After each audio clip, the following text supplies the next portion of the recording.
নমস্কার বন্ধুরা, পুজো গেল, লক্ষ্মী পুজো, কালী পুজো নিয়ে, পুজো পার্বণ নিয়ে এতটাই ব্যস্ত ছিলাম যে তোমাদের কাছে আসতেই পারিনি।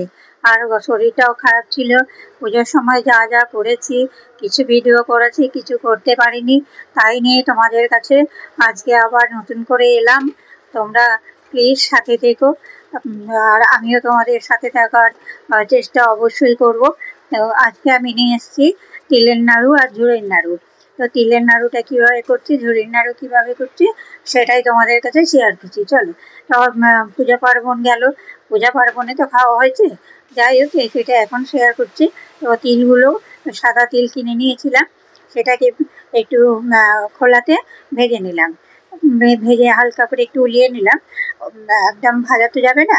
এবার তারপরে ওইটাকে ভেজে নিয়ে এবার কড়াইয়ের মধ্যে একটু জল দিয়ে গুড় দিয়ে দিলাম।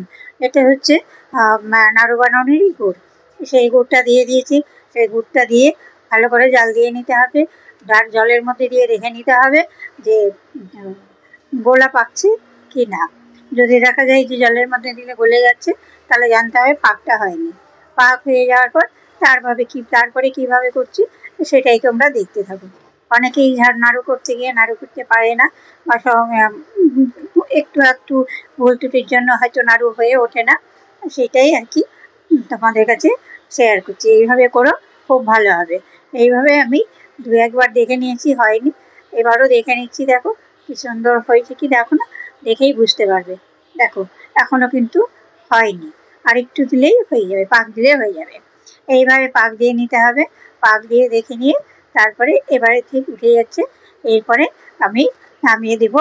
একটু পাক দিয়ে, হালকা একটু পাক দিয়ে নামিয়ে নেব গুড়টা। গুড়টা কিন্তু একদম খুবই গরম অবস্থায় দেওয়া যাবে না, একটুখানি নামিয়ে রেখে তারপরে কিন্তু দিতে হবে। দেখছো এবার উঠে গেছে। এবার নামিয়ে নিলাম কড়াইটা। এবার কড়াইটা নামিয়ে নিয়ে এই থেকে গুড়গুলো আমি তিলের উপর ছড়িয়ে দেব। তেলের উপর ছড়িয়ে দিয়ে তিলটাকে মাখিয়ে নেব।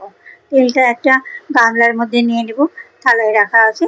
গামলার মধ্যে নিয়ে তিলটা এবার এই গামলার মধ্যে নিয়ে তেলটার মধ্যে গুড় দিয়ে ভালো করে মাখিয়ে নেব। গুড় দিয়ে ভালো করে মাখিয়ে নিতে হবে তিলটা দিয়ে। এবং এবার তোমরা ঠিক এইভাবে মাখাবে। যদি তোমরা আরেকটু পাতলা করতে চাও তাহলে আরেকটু জল দেবে, অল্প একটু। এবার হচ্ছে বাকিটার মধ্যে এই ঝুড়িগুলো দিয়ে দিলাম। ঝুড়িটা আমি বাড়িতেই বানিয়েছিলাম, কিন্তু সেগুলো তো আর ভিডিও করা সম্ভব হবে না। বাড়িতে পুজো করতে হয় তো, ভীষণ কাজের চাপ থাকে, আর একা হাতে করে ওঠা হয় না সব কিছু। তো এবার ঝুড়িগুলো আগে ভরে নিচ্ছি। ঝুড়িটা না হলে নাড়ু করা যাবে না, সেই জন্য ঝুড়িটার আগে আমি গড়ে নিচ্ছি। ঝুড়িগুলো নাড়ু করে নিয়ে তারপরে যাবো তিলের নাড়ুতে।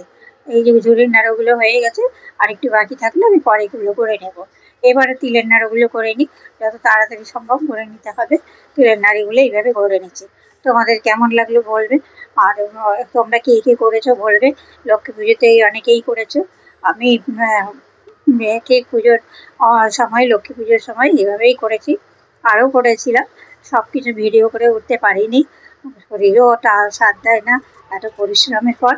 যাই হোক, কেমন লাগলো বলবে। যারা যারা ভিডিওটা দেখলো কমেন্ট করে জানিও আর কেমন লাগলো। নমস্কার, ধন্যবাদ, ভালো থেকো, সাবধানে থেকো।